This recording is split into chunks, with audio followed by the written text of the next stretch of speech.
The invention of the clock commodified productivity and created the idea that time is money. This idea made people feel like they needed to be more efficient, and this concept led to the creation of technologies that cut the time of communication and manpower used to send and receive messages. In 1838, we see the first major public display of the electronic telegraph in the United States by Samuel Morse. This is the first electrical communication, and it got the ball rolling.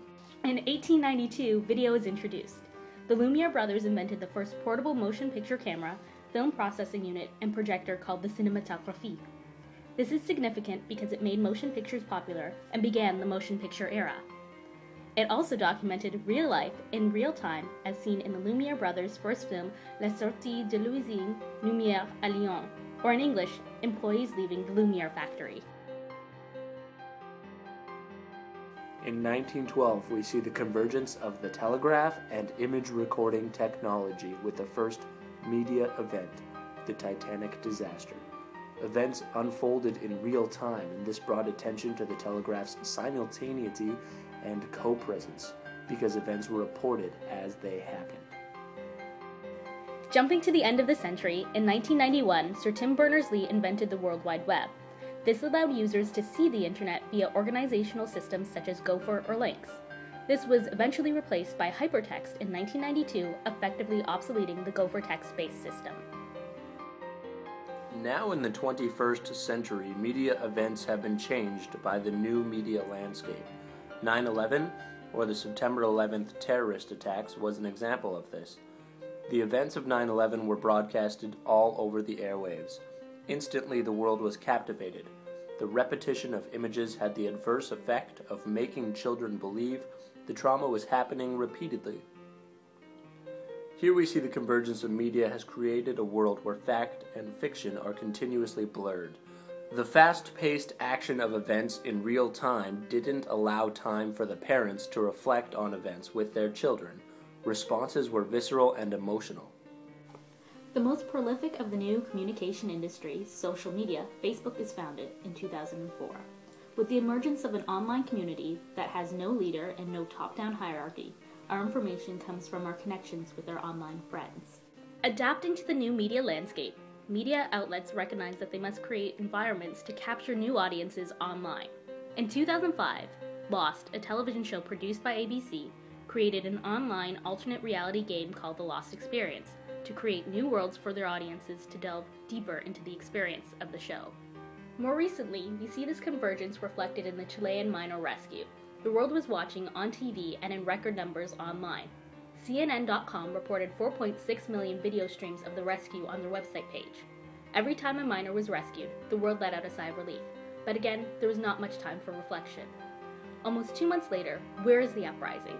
Where is the demand for minor reform? The world has dropped the story as soon as the emotional drama was over.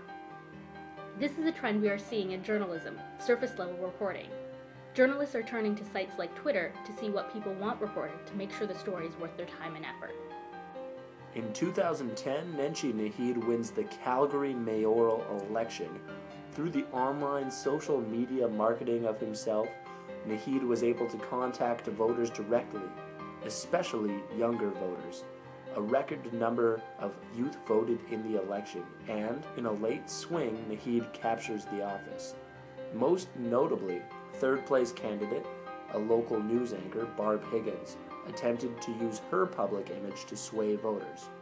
This shows an increased movement between an online image and a traditional medium such as television. Looking to the future, with the invention of the smartphone, our media sources are becoming increasingly mobile. We watch videos on the bus, listen to the news while walking to work, and catch up with our friends through social networks. This technology has also created a need for the industries that bring us our media to converge. More and more entertainment companies are putting their products online, while businesses are placing their advertisements on social media websites. The more these industries converge, the more information we are bombarded with every time we use any of the mediums available to us. The biggest trend we have identified to look out for in the future is the need for media to cross platforms. Entertainment, film, and television shows need to appeal to an audience online, in print, and via traditional outlets to satisfy fan demand for an experience. News also needs to diversify. We are seeing the beginnings of this. News outlets are looking at Twitter to see what is trending to figure out what stories the world wants to hear. They are also increasing the number of platforms they produce news for. They need to appeal to smartphone users, the Twitterverse, online junkies, and traditional outlets.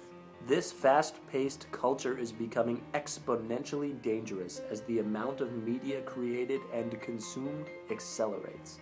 The future is unsure.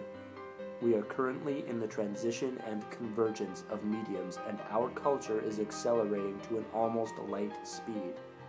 With media events rushing past us in the blink of an eye, how can our culture learn from the mistakes we make? How far will this acceleration take us? And will we see the cliff before we fall off it, or are we moving too fast?